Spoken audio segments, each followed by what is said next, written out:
বিসমিল্লাহির রহমানির রহিম। আসসালামু আলাইকুম। আপনারা যদি এই দৃশ্যগুলো দেখেন তাহলে দেখবেন যে ভেনেজুয়েলার আকাশ রক্তের মতো লাল হয়ে আছে। দেখুন, এই যে রক্তের মতো লাল আকাশ ভেনেজুয়েলাতে তৈরি হয়েছে, এটার তো সায়েন্টিফিক ব্যাখ্যা আছে। কিন্তু আপনারা যদি লক্ষ্য করেন তাহলে ইরান যুদ্ধের আগে এবং গাজা যুদ্ধের আগে কয়েকটা দেশে এরকম রক্তের মতো লাল আকাশ তৈরি হয়েছিল এবং লাল সূর্যও উঠেছিল। এরপরে অনেক বড় ইরান যুদ্ধ শুরু হয়েছিল এবং গাজা যুদ্ধও শুরু হয়েছিল। কিন্তু ভেনেজুয়েলাতে আপনারা জানেন যে রিসেন্টলি অনেক বড় ভূমিকম্প আসছে, সেটাতে ভেনেজুয়েলাকে অনেক বেশি ক্ষতিগ্রস্ত করেছে। আর সারা বিশ্বের সকল লোক বলছে যে এই ভূমিকম্পটা অন্যভাবে তৈরি করা হয়েছে, এই ভূমিকম্পটা ন্যাচারাল না, এটার পিছনে অন্য কোনো শক্তি আছে। আর ওখানে যেভাবে ভূমিকম্প আসছে তার সাথে সাথে বজ্রপাতও দেখা গেছে। এটা কিন্তু অনেক বড় প্রশ্ন দাঁড় করায়। এখনো পর্যন্ত জানা যায়নি যে কতজন লোক মারা গেছে, কতজন লোক বিল্ডিং এর নিচে আছে, আর কি অবস্থা। আর ভেনেজুয়েলা থেকে তারা তেল নিতে চায়, গ্যাস নিতে চায়, আর প্রাকৃতিক সম্পদগুলো আত্মসাৎ করতে চায়। এই হলো অবস্থা। কিন্তু এখন এই আকাশের রংটা রক্তের মতো লাল হয়েছে। এখন এটাতে সায়েন্স কি বলে? সায়েন্স বলে যে ধুলাবালি অথবা ধোঁয়া এগুলো বায়ুমণ্ডলে এসে এরপর তা সানলাইটের সাথে স্ক্যাটার্ড হয়ে যায়, এরপর তা অরেঞ্জ, রেড অথবা পিঙ্ক দেখা যায়। কিন্তু আসল কাহিনীটা ভিন্ন। আমরা যদি অতীতে দেখি তাহলে স্পিরিচুয়াল পয়েন্টে অথবা মিস্ট্রিক্যাল পয়েন্টে, তাহলে তা পুরোপুরি ভিন্ন। আমরা আগে দেখতাম যে জ্যোতিষবিজ্ঞান এটা কিভাবে হতো। আগেরকার দিনে লোকেরা আকাশে দেখতো, তারা প্ল্যানেটের মুভমেন্ট গুলো দেখতে পেত। তারা দেখতো যে এই সময়ে যেহেতু মুভমেন্ট হয়েছে তাই খুন খারাপি, যুদ্ধ বিগ্রহ হয়েছে। এখন হুবহু পরিস্থিতি এরকম। এটা আসলে অনেক বড় চেঞ্জের একটা চিহ্ন। এটা যে অনেক বড় যুদ্ধ, খুন খারাপি ওই দেশের জন্য অথবা ওই রিজনের জন্য অথবা সারা বিশ্বের জন্য অনেক বড় যুদ্ধ, খুন খারাপি হতে যাচ্ছে, তখন তার আগে এভাবে আকাশ লাল হয়ে যায়। এটা হলো একটা ওয়ার্নিং সাইন। এটা এরকম যে মানুষ যখন অসুস্থ হয় তখন তার মধ্যে সিমটম আসা শুরু করে, সাইন আসা শুরু করে। এখন এই যে চিহ্ন, এই যে সাইন, এই সাইন দিয়ে বোঝা যাচ্ছে যে সারা দুনিয়াতে অনেক ভয়ঙ্কর কিছু হতে যাচ্ছে।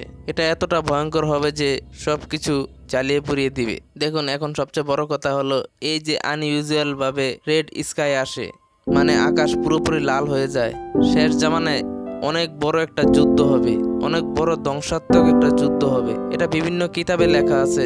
আপনি যদি বিভিন্ন ধর্মীয় গ্রন্থে গুলো পড়েন তাহলে সেখানেও লেখা আছে, এমনকি কোরআনেও লেখা আছে এ কথা। শেষ জামানার আগে অনেক বড় খুন খারাপির যে যুদ্ধটা হবে, তার আগে আগে এই ধরনের সাইনগুলো তৈরি হয়। এই যে সাইনগুলো, এই সাইনগুলো আগেও তৈরি হতো। প্রথম বিশ্বযুদ্ধের আগেও এই ধরনের সাইন দেখা গিয়েছিল। তারপর দ্বিতীয় বিশ্বযুদ্ধের আগেও এই ধরনের সাইন দেখা গিয়েছিল পৃথিবীর বিভিন্ন স্থানে। এগুলো বিভিন্ন কিতাবেও লেখা হয়েছে। আজকে আমরা এই ধরনের সাইন দেখতে পাচ্ছি বিশ্বের বিভিন্ন স্থানে। এটার অর্থ কি হতে পারে?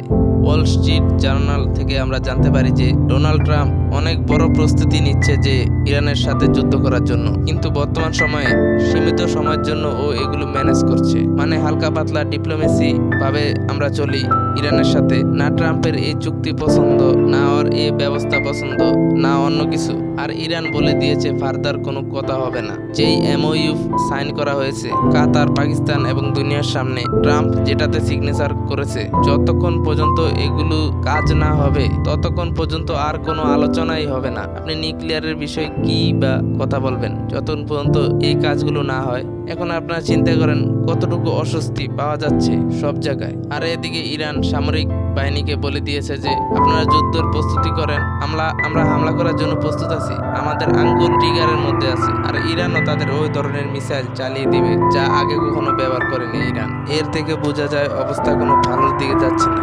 আর ওদিক দিয়ে ইসরায়েল বলছে যে আমরা তো যুদ্ধ করব ইরানের সাথে।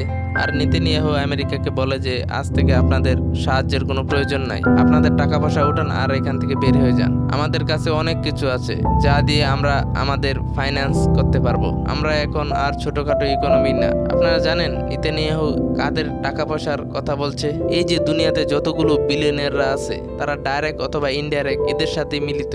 তো নেতানিয়াহু কি করবে? নেতানিয়াহু এটা করবে যে ও আমেরিকার ইকোনমি ক্র্যাশ করে দেবে। আমেরিকার ইকোনমি যদি ক্র্যাশ হয় তাহলে সারা বিশ্বের ইকোনমি ক্র্যাশ হয়ে যাবে। তারপর টাকা পয়সা কোথায় নিয়ে আসবে? ইসরায়েলে। পুরো ওয়ার্ল্ড ক্র্যাশ করে দিবে আর টাকা পয়সা ইসরায়েলে নিয়ে আসবে।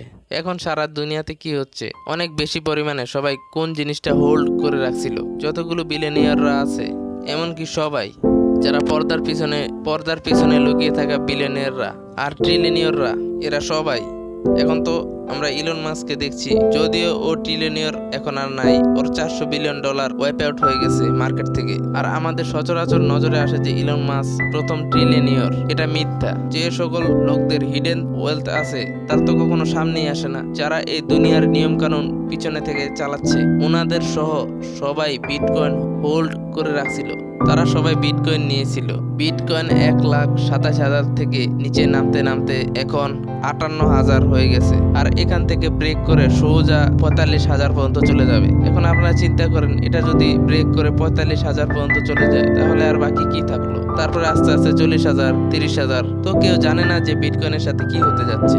জাপানের ইকোনমি অনেক খারাপভাবে ক্র্যাশ হচ্ছে, জাপানিজ ইয়েন অনেক বেশি খারাপ পরিস্থিতির সম্মুখীন হচ্ছে, সাউথ কোরিয়ার অবস্থা খারাপ, তাইওয়ানের অবস্থা খারাপ, ইন্ডিয়ারও অবস্থা খারাপ, আর আপনারা ইউরোপেও দেখেন একই অবস্থা। এই সকল সাইনগুলো যদি আপনারা কানেক্ট করেন তাহলে দেখবেন বিনা কারণে ভূমিকম্প হচ্ছে, বৃষ্টি যখন হয় অনেক বেশি পরিমাণে হয়। আর ইউরোপে যদি দেখেন তাহলে অনেক বেশি গরম পড়ছে। মানে পরিবেশের উপর এরকম ভাবে পরিবর্তন করা হচ্ছে যে প্যারিসের মেয়র এটার কারণে সোজা দায়ভার আমেরিকাকে দিয়েছে। তারা বলছে এটার পিছনে আমেরিকা আছে। আপনারা যদি বাংলাদেশে দেখেন তাহলে বাংলাদেশে সবচেয়ে বড় বিপদ আসতে যাচ্ছে। আর এবার যে বন্যা হবে, যেটার জন্য ওয়ার্নিং জারি করা হয়েছে, সেটা আগামী বছর থেকে অনেক বেশি হবে। আমরা দেখেছি যে গত বছরের বন্যা এবং এর আগের বছরের বন্যাতেও কত বেশি ক্ষতিগ্রস্ত হয়েছে, আর এবার আরো বেশি ক্ষতিগ্রস্ত হবে। আর এর মধ্যে অনেক লোক মারা যায়। এই সকল কিছু সাইন দেখে কি বোঝা যায়? এগুলি দেখে বোঝা যায় যে দুনিয়া এখন তার সর্বশেষ পরিণতির দিকে যাচ্ছে। আজকে সারা দুনিয়াতে ডিবেট চলছে যে আমরা বাচ্চা কেন নিব, আমরা নিজেরাই কষ্টে আছি আর আমরা আগামী প্রজন্ম কেউ ধ্বংসের মুখে ঠেলে দিব। আমরা নিজেরাও মরবো, তার সাথে অন্যজনও মারা যাবে। এই জন্য ইন্ডিয়ার ভিতরে আস্তে আস্তে জনসংখ্যার সমস্যা শুরু হচ্ছে, বাকি জায়গাতেও শুরু হয়ে গেছে। আপনারা জানেনই না যে আপনাদের বাচ্চা জন্মগ্রহণ করলে সেটা সুস্থ জন্মগ্রহণ করবে নাকি অসুস্থ। এখন এনভায়রনমেন্ট কতটা খারাপ, স্কুল এডুকেশন সিস্টেমের অবস্থা আপনারা দেখে নেন, রোগ জীবাণু, যুদ্ধ বিগ্রহ। আগে বলা হতো ওই দেশে যুদ্ধ হয়, আমরা জানি না কিছু। আজকে ইরানে যুদ্ধ হয়েছে, এই যুদ্ধ সারা মিডল ইস্টে ছড়িয়ে গেছে। এরপর ইউক্রেন রাশিয়ার অবস্থা, এর জন্য ইউরোপের উপর খারাপ প্রভাব পড়ছে। ওই জায়গায় ইমিগ্রেশনের সমস্যা, ইলিগেল লোকজন। এরপর ইংল্যান্ডের অবস্থা দেখেন, সারা দুনিয়ার অবস্থা এখন একই। ফাইন্যান্স ক্র্যাশ আসছে সামনে, সকল জায়গায় আপনার ক্রাইসিস নজরে আসবে।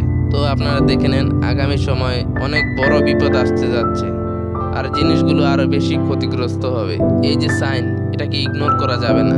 যখনই অনেক বড় যুদ্ধ হতে যায় তখনই এর আগে আগে লাল সূর্য ওঠে আর আকাশ হয়ে যায় রক্তের মতো লাল।